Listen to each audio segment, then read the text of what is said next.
Assalamualaikum warahmatullahi wabarakatuh. Perkenalkan, nama saya Sofyan SPD. Saya adalah mahasiswa PPG PPKN Daljab 4 di UNS Surakarta. Berikut saya persembahkan video pembelajaran siklus ketiga. Terima kasih. Assalamualaikum warahmatullahi wabarakatuh.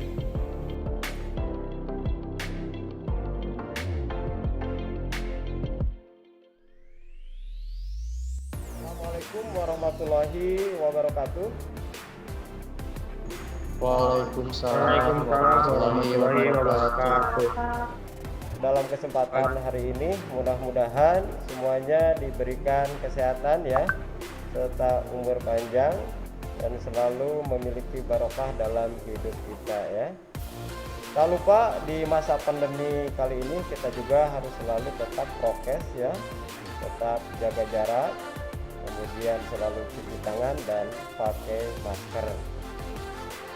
Nah, seperti biasa, sebelum kita memulai kegiatan, apalagi kegiatan ini adalah kegiatan pembelajaran, saya perintahkan kepada KM Saudara Paujan untuk memimpin doa. Silakan Paujan. Sebelum belajar, mari kita berdoa. Berdoa di dalam hati dimulai.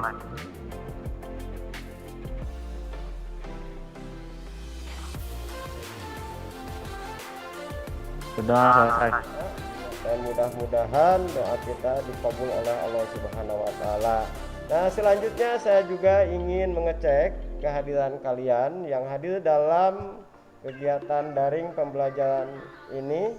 Dimulai dengan Alifa hadir. Hadir. Iya, terima kasih. Kemudian Esya hadir. Hadir, Pak. Iya, kemudian Pujawati. Hadir, Pak. Iya, terima kasih. Laula. Hadir, Pak. Iya, luar biasa ya. Reva. Mana Hadir, Reva? Pak. Hadir ya. Kemudian Restu. Restu hadir. Iya, selanjutnya coba Ramdan. Hadir, Pak. Iya, terima kasih. Selanjutnya Marisa. Ada tidak? Tidak hadir ya? Mungkin sakit ya. Selanjutnya Sulis. Hadir, Pak. Iya, terima kasih ya. Kalian sudah hadir dalam pertemuan melalui Zoom meeting kita kali ini ya. Selanjutnya sebelum kita lanjut pada pembahasan pertemuan pembelajaran kita kali ini, silakan kalian untuk mengepalkan tangan dan disimpan di dada kalian karena saya akan memutarkan salah satu lagu wajib nasional Indonesia.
kembalikan lengannya ke semula.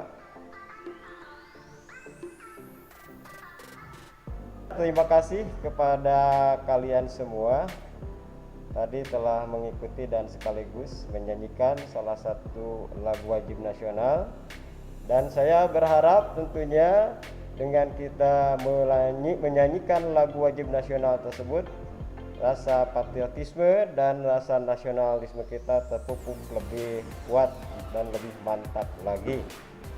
Untuk kesempatan hari ini, tak lupa saya juga sedikit ingin bertanya kepada kalian, ya. Dan saya harap tentunya kalian konsentrasi, ya, dan siap untuk memberikan jawaban atas pertanyaan dari saya. Coba siapa yang masih ingat pertemuan minggu kemarin itu kita membahas tentang apa? Ada yang masih ingat minggu kemarin itu kita, ya, coba Alipia. Suaranya buka. Sistem dan dinamika Indonesia. Iya, terima kasih. Luar biasa sekali, tepuk tangan buat Alivia yang telah memberikan jawabannya. Betul sekali bahwa minggu kemarin kita sudah membahas tentang sistem dan dinamika demokrasi Indonesia.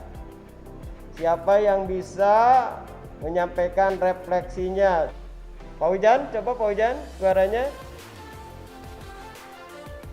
Pemerintahan yang demokratis yaitu pemerintahan berdasarkan kehendak dan kepentingan umum rakyat, adanya pemisahan atau pembagian kekuasaan, adanya pertanggungjawaban oleh pelaksana pemerintahan.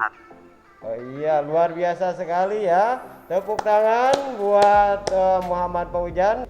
Ya, itulah tadi yang namanya refleksi dari pertemuan kita minggu kemarin.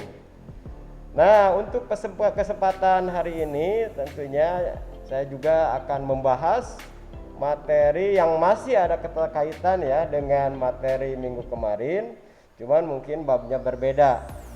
Untuk hari ini, pada pembelajaran hari ini saya akan membahas dan menyampaikan pembelajaran tentang bab 3, yaitu tentang sistem hukum dan peradilan Indonesia. Namun sebelum saya lebih lanjut ke pembahasan tersebut, silakan kalian untuk menyimak baik-baik. Saya akan memutarkan salah satu video yang berkaitan dengan materi kali ini.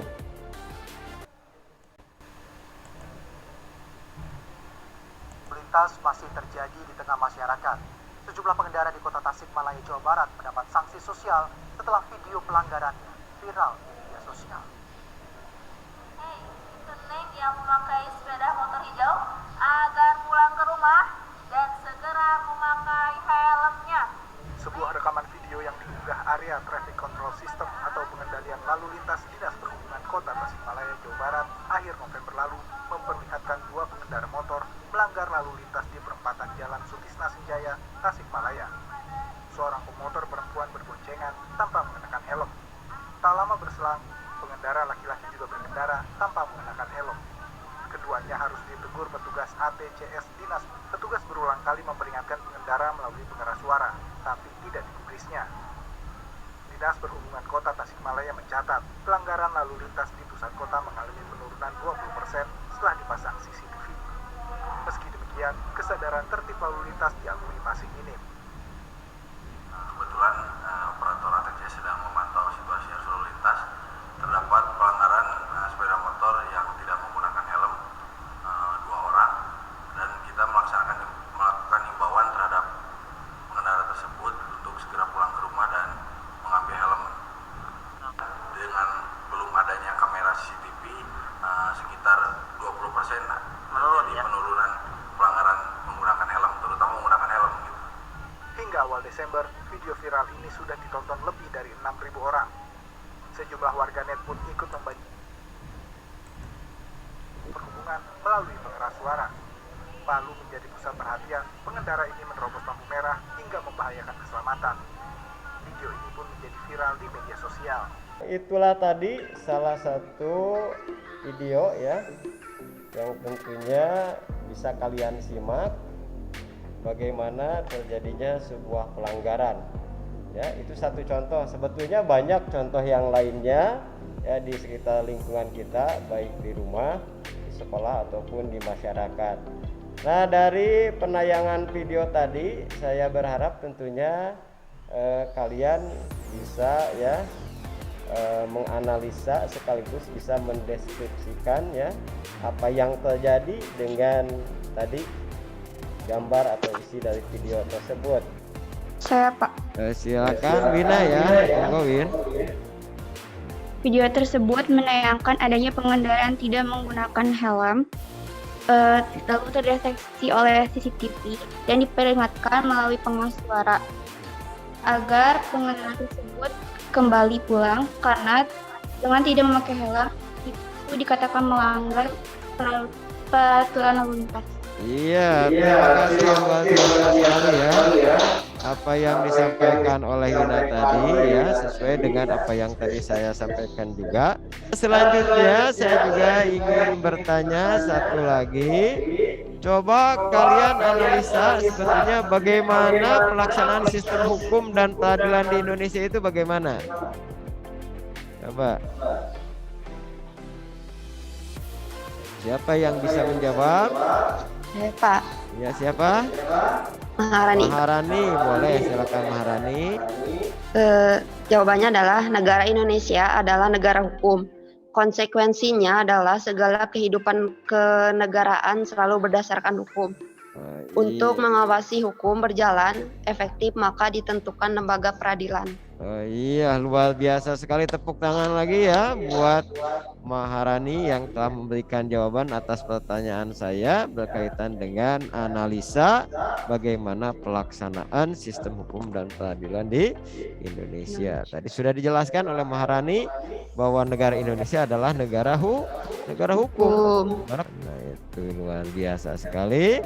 Saya haturkan, ternyata kalian sudah bisa menyimak apa yang telah saya putar dalam video tersebut dan pembelajaran yang akan saya bahas selanjutnya. Nah, selanjutnya saya juga ya ingin menyampaikan tentunya tujuan dari pembelajaran yang kita laksanakan hari ini, dan silakan kalian simak apa yang menjadi tujuan pembelajaran tersebut.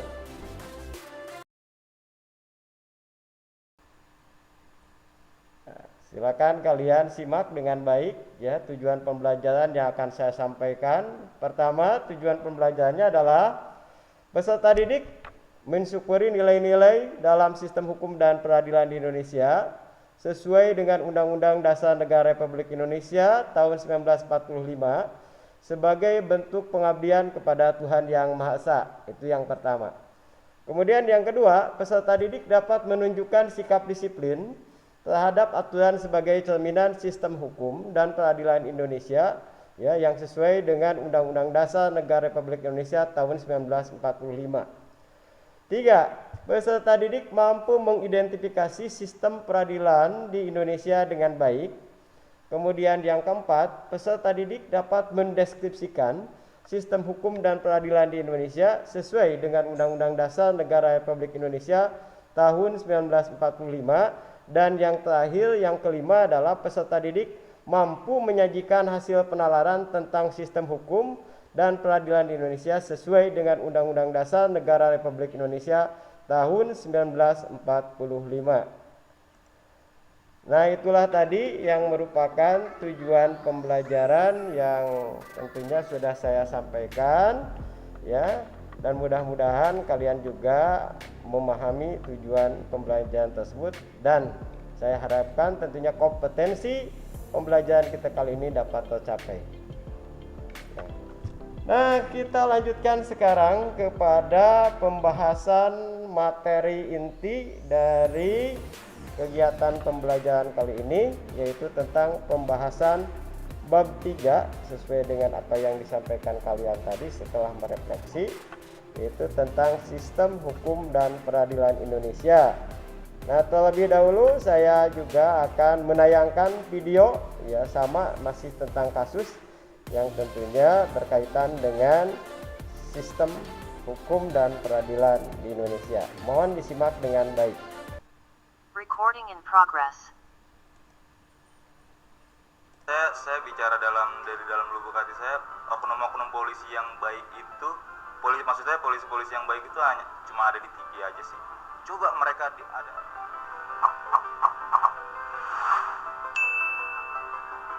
Berdasarkan Undang-Undang Dasar 1945, Indonesia termasuk negara hukum. Maksudnya, bahwa segala sesuatu permasalahan di Indonesia dapat diselesaikan dengan jalur hukum.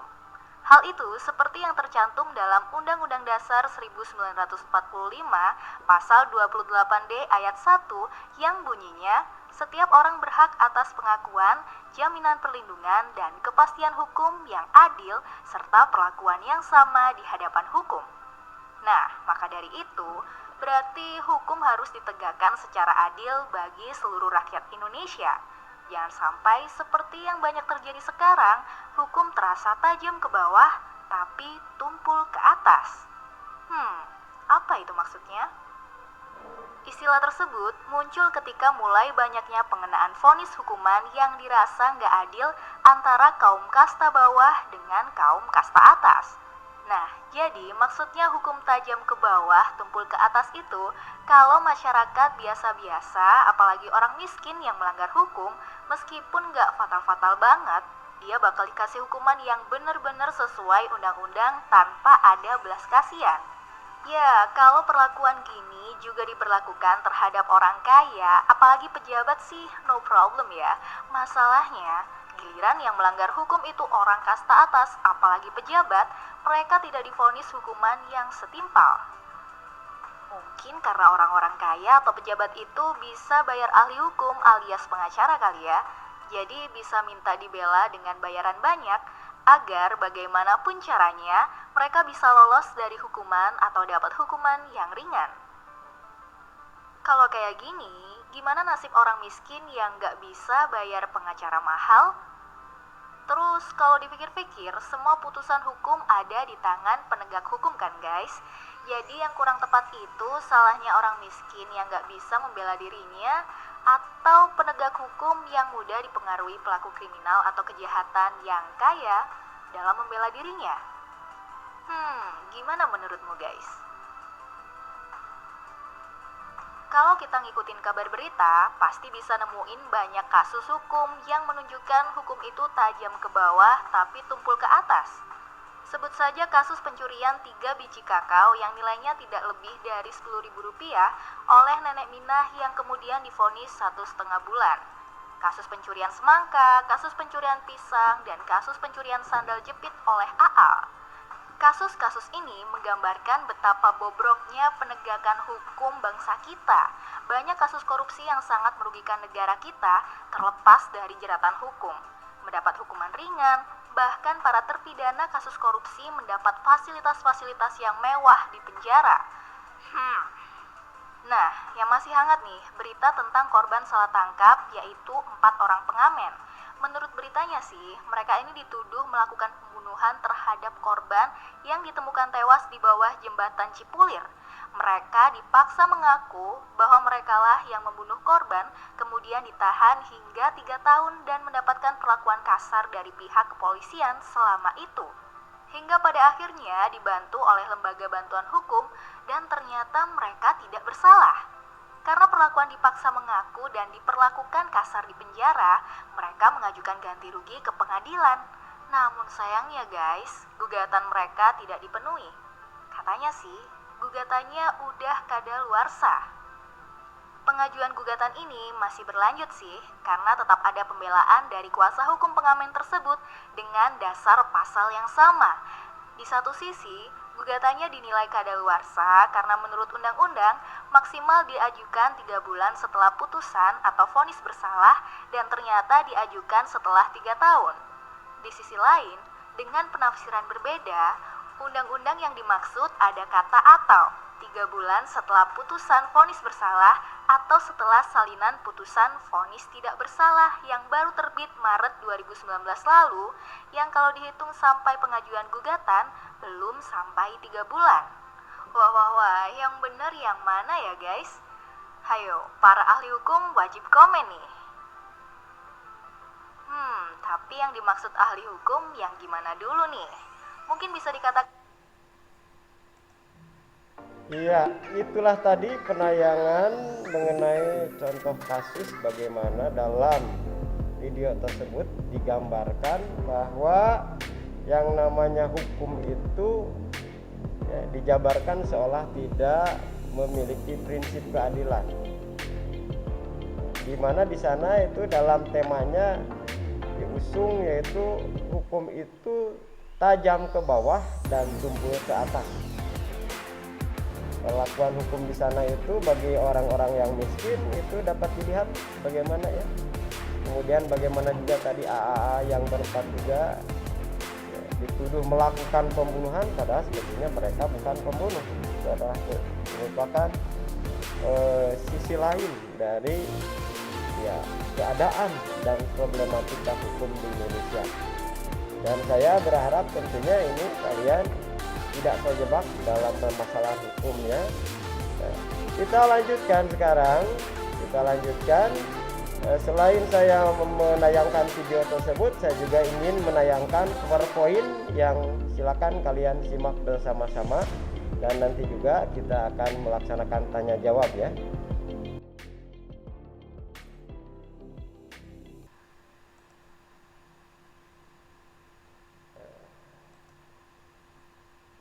Silakan kalian untuk mengamati bagaimana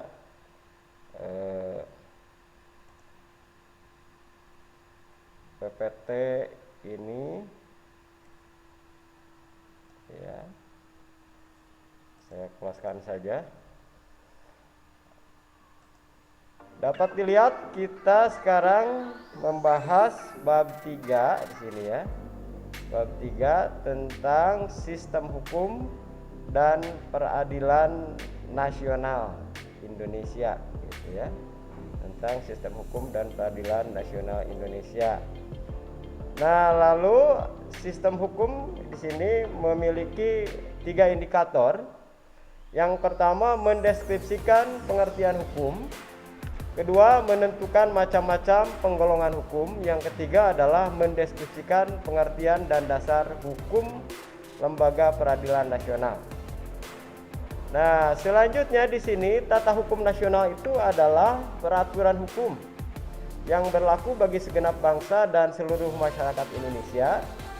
Selanjutnya, tata hukum nasional diantaranya meliputi sistem hukum dan sistem peradilan nasional. Nah, lalu bagaimana hukum itu? Nah, silakan Saudara Restu untuk membacakannya.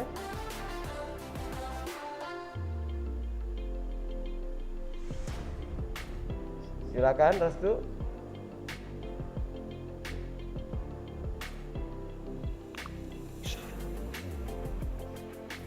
Silakan Restu, bisa membacakannya tidak?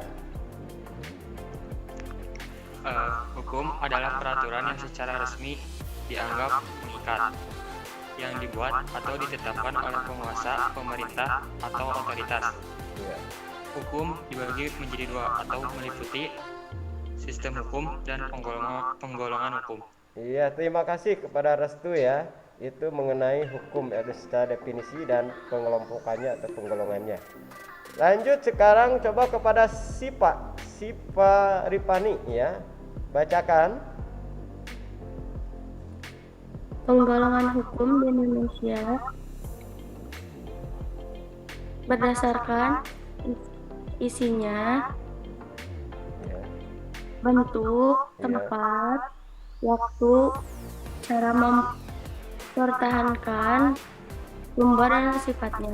Iya, terima kasih kepada Sipariani. Jadi tadi penggolongan hukum itu berdasarkan pada isi, bentuk, tempat, waktu, cara mempertahankan, sumber dan sikap. Ya. Lanjut kepada Esa, silakan. Penggolongan hukum berdasarkan isinya, silakan.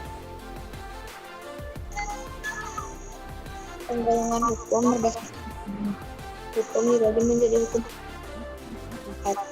publik, hukum tata negara, hukum administrasi negara, hukum perdana,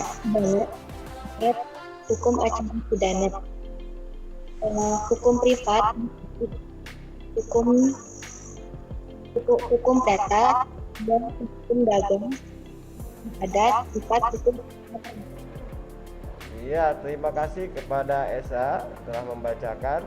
Lalu bagaimana dengan penggolongan hukum berdasarkan bentuknya? Silakan Pujiawati mungkin akan membacakan. Penggolongan hukum berdasarkan bentuknya. Hukum terbagi menjadi dua, yaitu hukum tertulis, ada hukum yang terkodifikasi, hukum yang tidak terkodifikasi, dan yang kedua yaitu hukum tidak tertulis, ada hukum adat dan hukum yang bersifat kebiasaan. Ya, terima kasih kepada Pujiawati. Nah, selanjutnya bagaimana penggolongan hukum berdasarkan sumbernya? Siapa yang akan membacakan?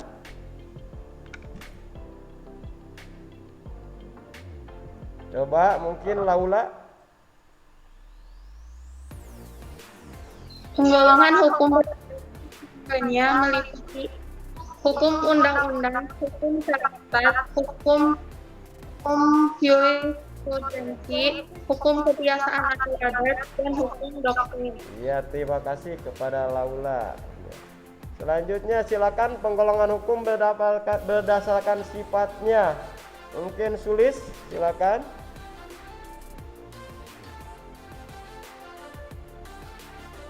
Ada Sulis? Silakan Sulis. Atau mungkin Yulia, silakan Yulia. Bisa. Penggolongan hukum berdasarkan terbagi menjadi dua, yaitu hukum perdata dan hukum yang mengatur. Iya, terima kasih ya. Lanjut, bagaimana penggolongan hukum berdasarkan tempat berlakunya? Saya persilakan kepada Saudari Repa. Penggolongan hukum berdasarkan berlakunya yaitu diantaranya hukum nasional, hukum internasional, dan hukum asing. Iya, luar biasa. Terima kasih. Selanjutnya bagaimana penggolongan hukum berdasarkan waktu berlakunya? Kepada Ramdan silakan. Penggolongan hukum berdasarkan waktu berlakunya. Hukum dibagi menjadi tiga, yaitu hukum ius constitutum, hukum ius constitutum, dan hukum asasi. Ya, jadi ada tiga ya penggolongannya: ius constitutum, ius constituendum ya, dan hukum asasi. Nah, satu orang lagi coba penggolongan hukum berdasarkan cara mempertahankannya. Bebas, siapa yang akan membantu saya membacakan? Penggolongan hukum Iya, silakan. cara mempertahankannya dibagi menjadi dua, yaitu hukum material, hukum farmasi, atau acara. Iya, betul sekali. Jadi penggolongan hukum berdasarkan cara mempertahankannya juga ini terbagi dua ya. Ada hukum material dan hukum formal atau hukum acara. Sekarang adalah peradilan. Peradilan itu adalah segala sesuatu yang berkaitan dengan perkara peradilan ya, yang meliputi lembaga-lembaga peradilan dan proses-proses peradilan. Adapun di sini tugas pokok lembaga peradilan adalah menerima, memeriksa, mengadili, dan menyelesaikan perkara-perkara yang diadukan atau diajukan. Nah, itu kelihatan sekali di sini ya, bangunan juga megah ya, peradilan. Nah, di sini lalu bagaimana Undang-Undang Nomor 4 Tahun 2004 tentang kekuasaan kehakiman. Nah, di sini penjelasannya ada di pasal 3. Selain peradilan negara, tidak dibolehkan ada peradilan bukan yang dilakukan oleh Badan Peradilan Negara. Jadi selain peradilan negara, jadi tidak boleh ada peradilan selain itu ya. Yang kedua adalah pasal 4 ayat 1. Setiap putusan pengadilan menghasilkan putusan akhir yang adil berdasarkan ketuhanan yang Maha Esa. Jadi nilai Pancasila juga, nilai sila pertama itu dikaitkan dalam pasal 4 ayat 1 ini ya. Pasal 4 ayat 2 sekarang. Sederhana peraturannya, mudah dipahami dan tidak berbelit-belit, cepat, tidak berlarut-larut proses penyelesaiannya, biaya ringan, tidak membebankan kepada pihak yang bersengketa. Kemudian pasal 5 ayat 1, di depan hukum semua orang adalah sama, jadi tidak ada pengecualian. Walaupun tentunya dalam pelaksanaan bisa saja berbeda. Lalu kemudian pasal 6, apabila tidak ada perkara yang diajukan kepada hakim, hakim bersikap menunggu diajukannya perkara. Dan pasal 16 di sini, pengadilan wajib menemukan hukum dengan jalan memahami nilai hukum yang ada di masyarakat. Lalu di sini pasal 17 ayat 1, satu hakim ketua dan 2 hakim anggota. Selanjutnya pasal 19, sidang terbuka untuk umum atau social control. Ya, jadi bisa disaksikan kalau kita mau ya melihat ke pengadilan, silakan bisa ya. Lalu pasal 29 ayat 1 dan 2 di sini, hak ingkar, yaitu hak seseorang yang diadili untuk mengajukan keberatan yang disertai dengan alasan terhadap seorang hakim yang akan atau sedang mengadili perkara. Nah, lalu kemudian pasal 29 ayat 3 dan 4-nya adalah semenda, sehubungan keluarga akibat perkawinan, itu juga bisa terjadi ya.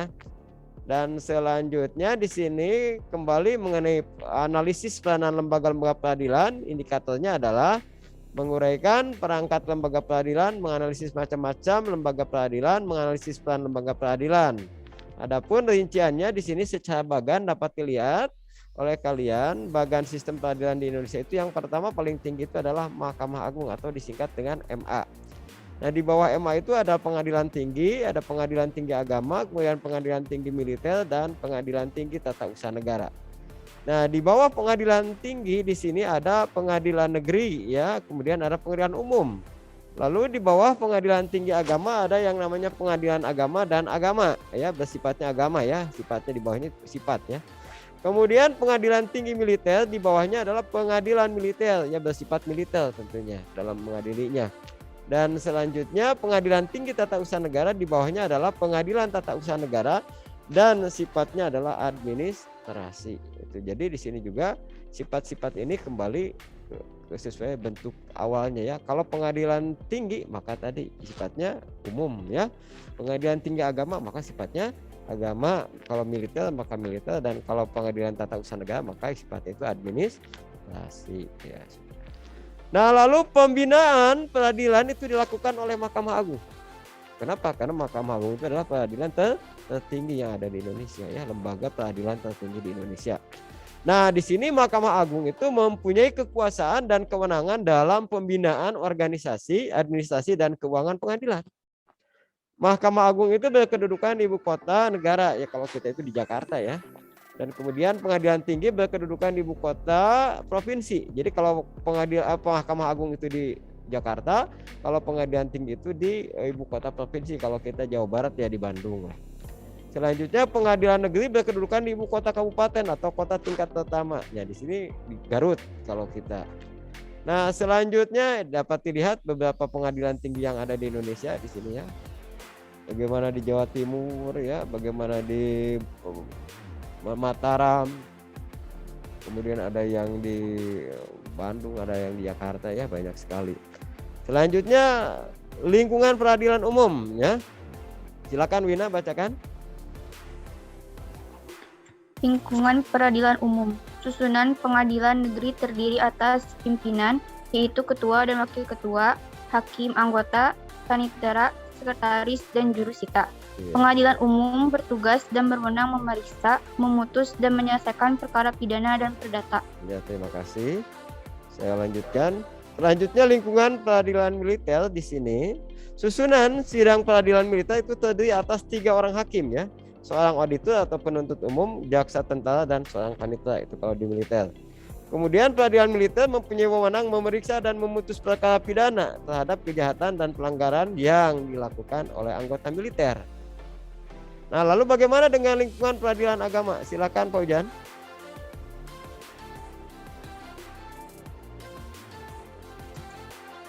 Lingkungan peradilan agama. Tugas dan wewenang pengadilan agama adalah memeriksa dan memutus sengketa antara orang-orang yang beragama Islam mengenai bidang hukum perdata tertentu yang harus diputus berdasarkan syariat Islam. Contohnya 1. Perkawinan, 2. Warisan, 3. Wasiat, 4. Hibah, 5. Wakaf. 6. Sodakoh. Ya, terima kasih kepada Pak Ujan. Dan selanjutnya bagaimana di lingkungan peradilan tata usaha negara di sini menyelesaikan sengketa yang timbul dalam bidang tata usaha negara di sini adalah tentang orang atau badan hukum perdata, yaitu dengan badan atau pejabat tata usaha negara. Nah, kesimpulannya silakan Marisa, silakan bacakan.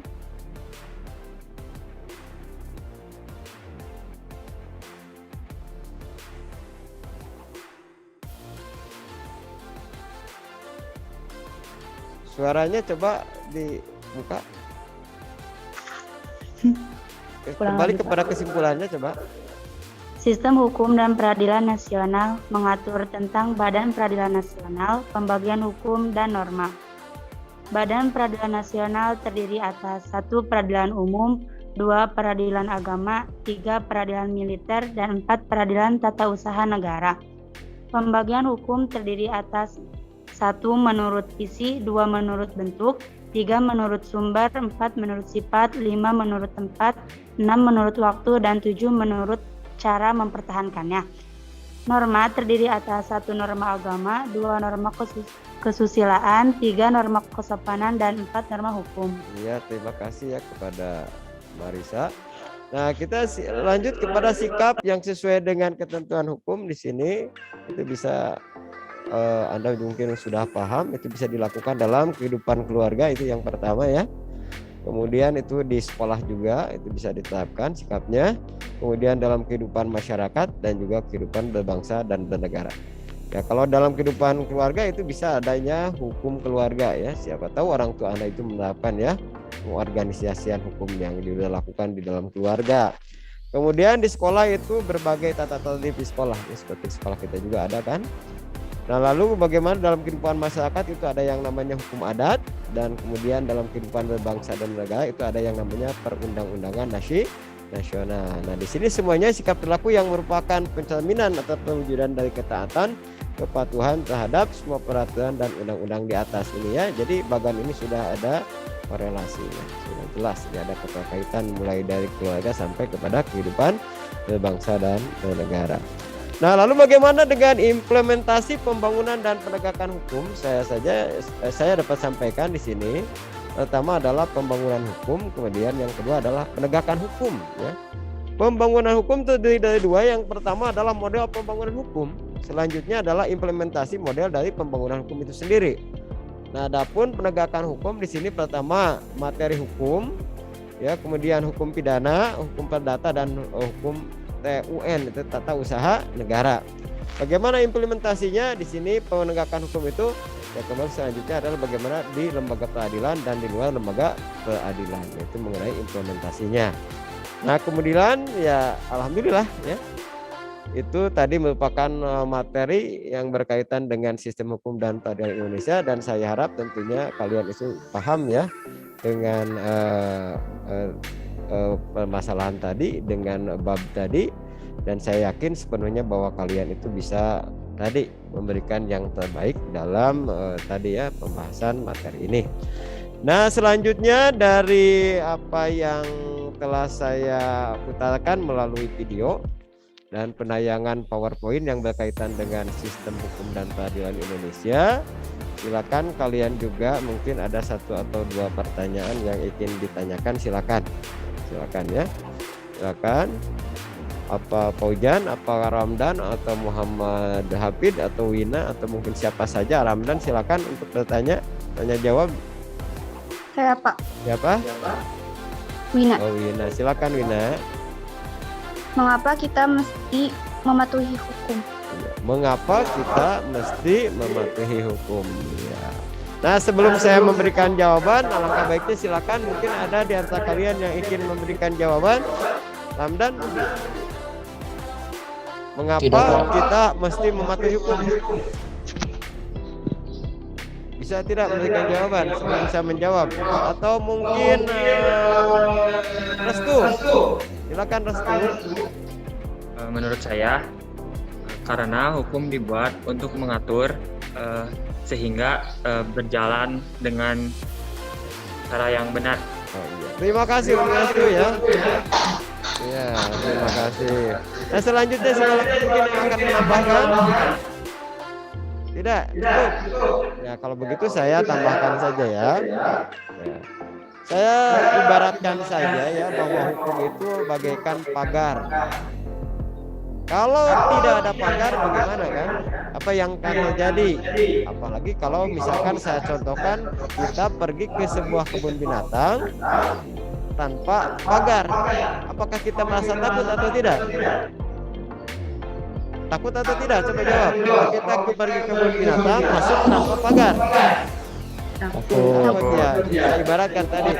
Jadi yang namanya hukum itu adalah bagaikan pagar. Dengan adanya pagar tersebut berarti kita itu dipagari agar tidak melakukan hal-hal yang kontradiktif atau tidak melakukan hal-hal yang melanggar. Jadi pagar di sana membatasi pola gerak kita. Bayangkan kalau kita masuk sembrono misalkan dalam kebun binatang tanpa pagar, bisa saja kita itu diterkam oleh buaya atau harimau. Jadi mengapa kita harus mesti mematuhi hukum? Agar hidup kita itu tertib, aman, damai. Kenapa? Karena kalau melanggar tentunya nanti ada yang namanya sanksi. Kalau kena sanksi, ya bagaimana? Kita itu tidak bisa melakukan aktivitas yang lain. Karena tadi ada kegiatan melanggar hukum, berarti akan ada sanksi hukum yang didapatkan. Bagaimana jawaban saya tadi? Cukup puas atau tidak? Cukup, Pak. Iya, terima kasih. Nah, selanjutnya siapa lagi yang akan bertanya selain Wina? Seorang lagi. Iya, silakan Marisa. Alasan apakah yang menyebabkan terjadinya pelanggaran hukum? Nah, bagus sekali juga pertanyaan dari Marisa. Coba yang lainnya yang akan memberikan jawaban. Pak Ujan, ada jawaban tidak, Pak Ujan? Alasan apakah yang menyebabkan terjadinya pelanggaran hukum? Ada Pak. Ya, coba. Sifat egois, minimnya sikap toleransi kepada orang lain, kurangnya tingkat kesadaran pelaku pelanggaran HAM. Iya, terima kasih, luar biasa sekali jawabannya ya. Ada yang lain yang mau menambahkan atau cukup? Saya Pak. Silakan, coba. Mungkin izin menambahkan. Iya, silakan Restu.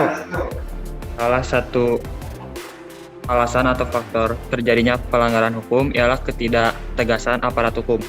Iya benar, ya. Terima kasih luar biasa sekali ya.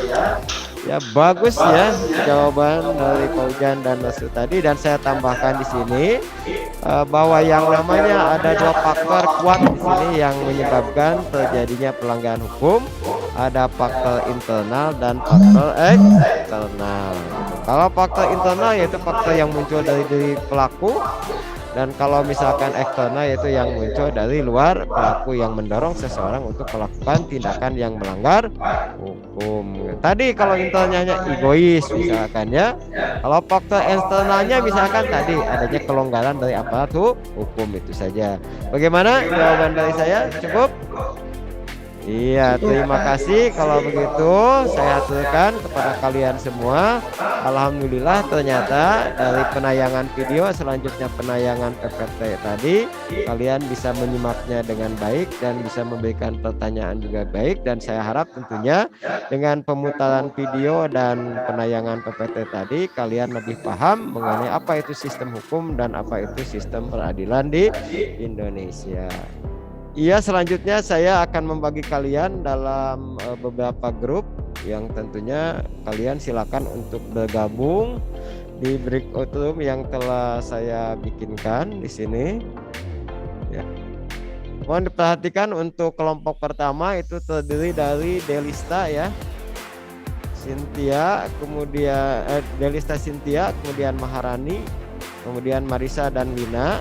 Kemudian kelompok 2 adalah Muhammad Mubarok, Muhammad Paujan, Ramdan, dan Restu Sumantri. Ini kelompok pertama ya.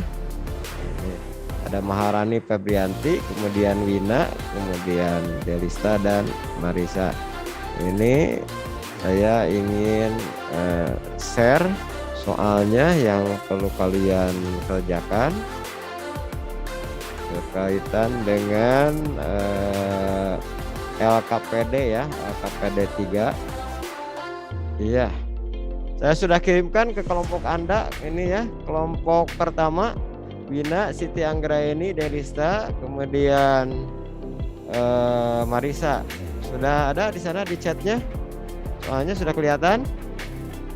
Sudah ada ya? Ya sudah, silakan Anda kerjakan tugasnya dengan baik dan saya beri waktu yaitu 15 menit dari sekarang ya. Kita lanjut ke ya, kelompok 2 sudah terlihat Ramdan ya. Karena yang lainnya belum nampak. Cuman Ramdan ya. Ramdan, yang lainnya belum nampak. Ya, Muhammad Mubarak sudah terlihat. Ya. Muhammad Mubarak, kemudian Restu Sumantri sudah masuk ya di kelompok 2. Ya, saya juga mempersilakan ya untuk buka chatnya. Sini. Nah, bagaimana kelompok 2 sudah bisa melihat soalnya ya, KPD-nya ya, sama halnya dengan kelompok 1. Mungkin kalian juga silakan untuk mengerjakannya dengan baik ya, juga menghasilkan waktu 15 menit dari sekarang. Silakan kerjakan dengan baik. Bagaimana dengan kelompok 1? Sudah mulai diisi soalnya?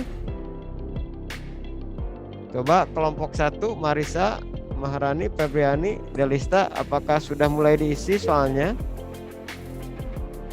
Coba ini Sudah, Pak. Suaranya dibuka. Ya. Bagaimana, sudah dikerjakan? Boleh dikerjakan kelompok 1? Sudah, Ya, Pak. Sudah, terima Pak, kasih lagi. kalau sudah ya. Yang saya ingin coba lihat di kelompok 2 ya. Kelompok 2. Ya, bagaimana kelompok 2 sudah ada yang dikerjakan soal-soalnya? Sudah, Pak. Sudah. Ya, mudah-mudahan kalau kelompok 2 sudah. Tadi saya sudah nanya juga ke kelompok 1, ternyata sudah. Kita tinggal siap-siap mempresentasikannya ya. Ya. Kelompok 1, kelompok 2 nampaknya sudah menyelesaikan tugasnya ya. Sudah? Iya, terima kasih sekali. Ya, kalian sudah bisa menjawab semua soalnya ya, berkaitan dengan apa yang ada di LKPD tadi. Nah, di mana LKPD tadi ada beberapa soal, diantaranya 1, jelaskan perbedaan antara kompetensi absolut dan kompetensi relatif dari suatu lembaga peradilan. 2, jelaskan perangkat lembaga peradilan di lingkungan peradilan umum, peradilan agama, dan peradilan militer, peradilan tata usaha negara, dan mahkamah konstitusi. Serta yang soal terakhir adalah deskripsikan contoh-contoh perilaku yang menunjukkan kepatuhan terhadap hukum di lingkungan keluarga dan sekolah serta masyarakat ya. Paham ya soalnya? Iya. Paham. Ya, kalau begitu selanjutnya silakan mungkin perwakilan dari kelompok masing-masing untuk bisa mempresentasikannya. Dan selanjutnya bagi kelompok lainnya untuk menanggapi, karena seandainya ada hal yang tidak dipahami silakan tanyakan, atau kalau ada yang mau menambahkan juga boleh. Dimulai dari kelompok pertama, siapa yang akan mempresentasikan jawabannya? Silakan nomor 1, siapa yang akan menjawab? Marisa. Saya, Pak. Siapa? Wina. Oh enggak, Wina, silakan Wina. Jelaskan perbedaan antara kompetensi absolut dan kompetensi relatif dari suatu lembaga peradilan. Iya. Kompetensi relatif yaitu kompetensi yang berkaitan dengan tugas dan wewenangnya untuk mengadili suatu perkara. Misalnya, penyelesaian perkara perceraian bagi penduduk yang beragama Islam yang berwenang untuk menyelesaikan adalah peradilan agama. Tindakan pidana yang dilakukan oleh anggota TNI disidangkan di pengadilan militer. Lalu, kompetensi absolut yaitu kompetensi yang berkaitan dengan wilayah hukum atau wilayah tugas suatu badan peradilan. Misalnya pengadilan negeri, wilayah hukumnya hanya meliputi satu kabupaten atau kota dan hanya berwenang menyidangkan perkara hukum yang terjadi di wilayah hukumnya. Ya, terima kasih. Itu adalah jawaban dari kelompok 1 ya. Kelompok 1 sudah menjawab mengenai soal pertama tadi tentang perbedaan antara kompetensi absolut dan kompetensi relatif dari suatu lembaga peradilan. Ya, ada yang menambahkan mungkin jawaban dari Wina tadi? Ada tidak? Atau ada yang belum merasa puas? Silakan Anda untuk bertanya kepada Wina atau menambahkan. Coba, ada tidak? Tidak ya? Oh iya, berarti itulah jawaban dari Wina ya, mewakili kelompok 1. Jadi di sini saya tegaskan juga bahwa yang namanya kompetensi relatif dengan kompetensi absolut dari suatu lembaga peradilan itu memang ada perbedaan ya, seperti apa yang disampaikan Wina. Di mana kompetensi relatif itu yaitu kompetensi yang berkaitan dengan tugas dan wewenangnya untuk mengadili suatu perkara. Misalnya apa? Tadi menyelesaikan perkara perceraian bagi penduduk yang beragama Islam, yang wewenang untuk menyelesaikannya adalah peradilan agama di sini. Tindak pidana yang dilakukan oleh anggota TNI disidangkan melalui pengadilan militer, jadi sesuai dengan fungsinya atau ranahnya masing-masing. Nah, lalu kemudian kompetensi absolut seperti yang disampaikan Wina tadi, saya pahami juga bagaimana bahwa kompetensi absolut ini adalah kompetensi yang berkaitan dengan wilayah hukum ya, atau wilayah tugas suatu badan peradilan di sini. Misalnya pengadilan negeri wilayah hukumnya hanya meliputi atau satu kabupaten atau kota yang hanya berwenang menyidangkan perkara ya. Jadi hukum yang terjadi wilayah hukumnya. Jadi kalau misalkan terjadi kasusnya di Garut, maka tentunya tadi penyelesaian kasusnya juga di Garut ya. Seperti itu contohnya. Nah, itu jawaban dari Mina mewakili kelompok 1 sudah luar biasa, bagus sekali. Tepuk tangan semuanya. Kelompok 2 siapa perwakilannya? Saya, Pak. Oh iya, silakan Pak Ujan. Silakan. Nomor 2 ya. Kelompok 2 ya. Jelaskan perangkat lembaga peradilan di lingkungan peradilan umum, peradilan agama, peradilan militer, peradilan tata usaha negara, dan Mahkamah Konstitusi. 1. Kekuasaan kehakiman di lingkungan peradilan umum dilaksanakan oleh pengadilan negeri, pengadilan tinggi, dan Mahkamah Agung. A. Pengadilan negeri mempunyai perangkat yang terdiri atas pimpinan yang terdiri dari seorang ketua dan seorang wakil ketua, hakim yang merupakan pejabat pelaksana kekuasaan kehakiman, panitera yang dibantu oleh wakil panitera, panitera muda, dan panitera muda pengganti, sekretaris dan jurusita yang dibantu oleh jurusita pengganti. B. Perangkat pengadilan tinggi terdiri atas pimpinan, hakim anggota, panitera, dan sekretaris.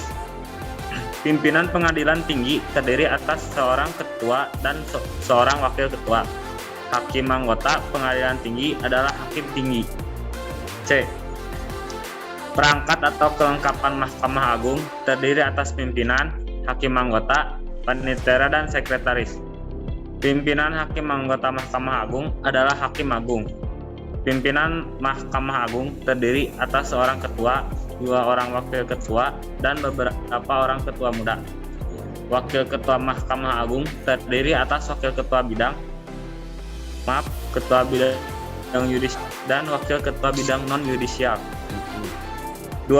Pengadilan agama. A. Perangkat atau kelengkapan pengadilan agama terdiri atas pimpinan, hakim anggota, panitera, sekretaris, dan jurusita. Pimpinan pengadilan agama terdiri atas seorang ketua dan seorang wakil ketua. B.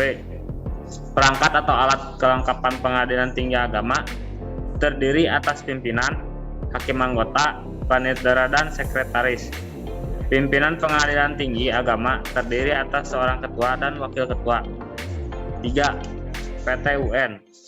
A. Perangkat atau alat kelengkapan pengadilan tata usaha negara terdiri atas pimpinan, hakim anggota, panitera, sekretaris, dan jurusita. Pimpinan pengadilan terdiri atas seorang ketua dan wakil ketua. B. Perangkat atau kelengkapan pengadilan tinggi tata usaha negara terdiri atas pimpinan, hakim anggota, panitera, dan sekretaris. Pimpinan pengadilan tinggi tata usaha negara terdiri atas seorang ketua dan wakil ketua. 4. Peradilan militer.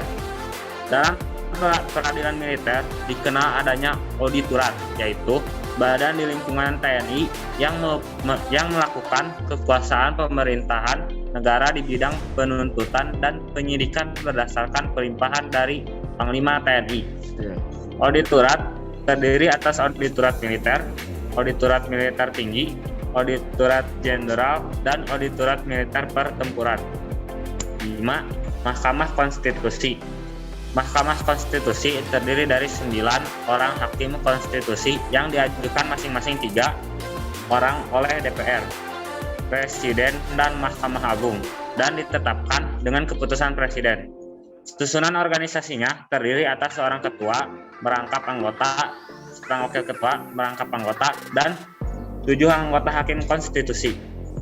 Untuk kelancaran tugas dan wewenangnya, Mahkamah Konstitusi dibantu oleh sebuah sekretariat jenderal dan kepaniteraan yang susunan organisasi, fungsi, tugas, dan wewenangnya diatur lebih lanjut dengan keputusan Presiden atas usul Mahkamah Konstitusi.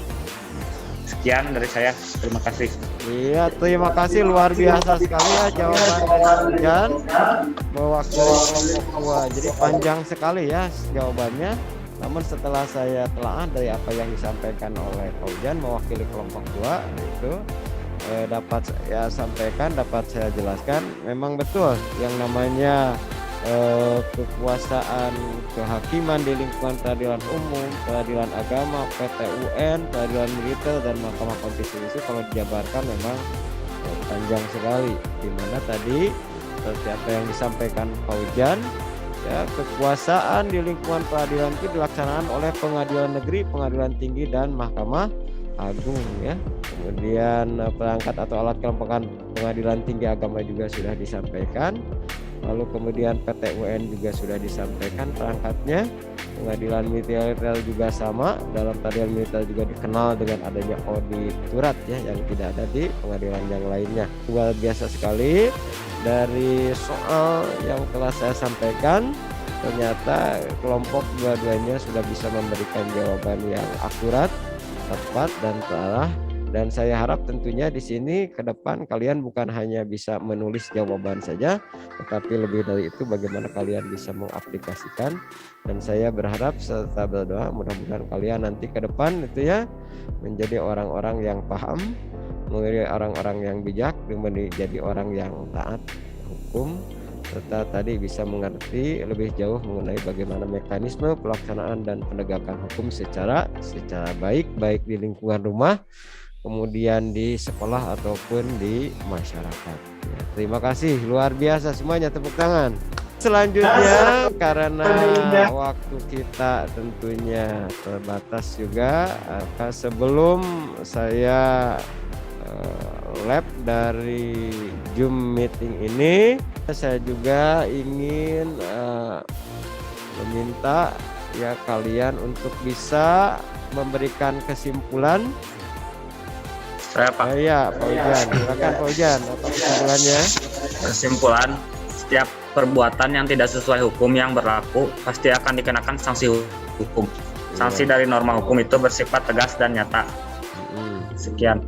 Oh iya, terima kasih. Ya, kesimpulan pertama dari Fauzan tadi saya sudah bisa menyimak bahwa setiap perbuatan yang tidak sesuai dengan hukum yang berlaku pasti akan dikenakan sanksi hukum. Sanksi dari norma hukum itu bersifat tegas dan nyata ya. Jadi di sini karena sanksinya itu tegas dan nyata, maka jangan sekali-kali kita melakukan pelanggaran hukum. Lalu siapa lagi yang akan memberikan kesimpulan selain dari pendapatnya Pak Ujan? Lembaga peradilan adalah perlengkapan negara yang bertugas dalam mempertahankan tetap tegaknya hukum. Lembaga peradilan di Indonesia diserahkan kepada MA atau Mahkamah Agung yang memegang kekuasaan kehakiman dengan tugas pokok seperti menerima, memeriksa, mengadili, dan menyelesaikan setiap perkara yang diajukan. Nah, luar biasa sekali ya kesimpulan dari Wina. Tadi telah menambahkan kesimpulan dari saudara Paujan ya.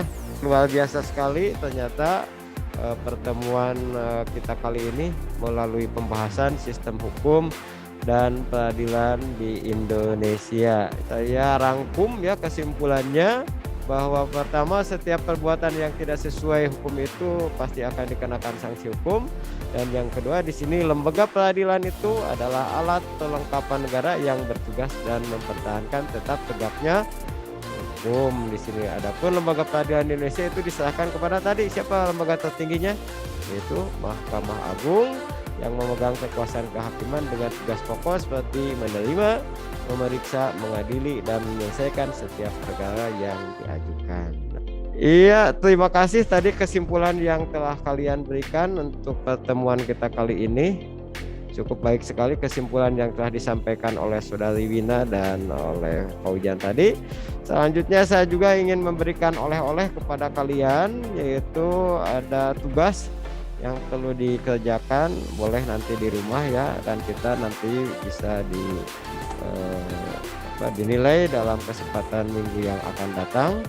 Dan tentunya saya harap kalian semuanya bisa mengerjakannya dengan baik. Dan inilah saya akan men-share mengenai tugas yang akan saya berikan tersebut. Mohon untuk diperhatikan. Nah, ini tugasnya itu tuliskan informasi yang Anda peroleh ke dalam tabel berikut. 1, 2, 3, 4 mengenai alat kelengkapan peradilan, tugas wewenang kepolisian, kejaksaan, kehakiman, dan advokat itu ya. Nanti tentunya saya juga kalau kalian belum paham mengenai tugas ini, saya akan mengirimkannya melalui WhatsApp ya. Selanjutnya silakan kalian dengan pertemuan tadi mungkin ada yang akan memberikan kesan dan pesannya terhadap pembahasan materi tentang hukum dan peradilan di Indonesia. Kesannya dengan pembahasan materi tentang hukum dan peradilan melalui daring ternyata begitu menghasilkan, terlebih saat ditayangkannya video tentang kasus. Iya, silakan pesannya sekaligus. Pesannya, semoga hukum ditegakkan bersandar pada prinsip keadilan terhadap warga negara tanpa pandang bulu. Juga ucapkan terima kasih kalian juga sudah bisa memberikan kesan dan pesan terhadap pertemuan kita kali ini. Dan selanjutnya seperti biasa, sebelum kita mengakhiri kegiatan kita, saya serahkan kembali kepada KM untuk memberikan atau memimpin doa di akhir pertemuan kita kali ini. Silakan kepada Paujan kembali memimpin doa. Sesudah belajar, mari kita berdoa menurut kepercayaan masing-masing. Berdoa di dalam hati dimulai.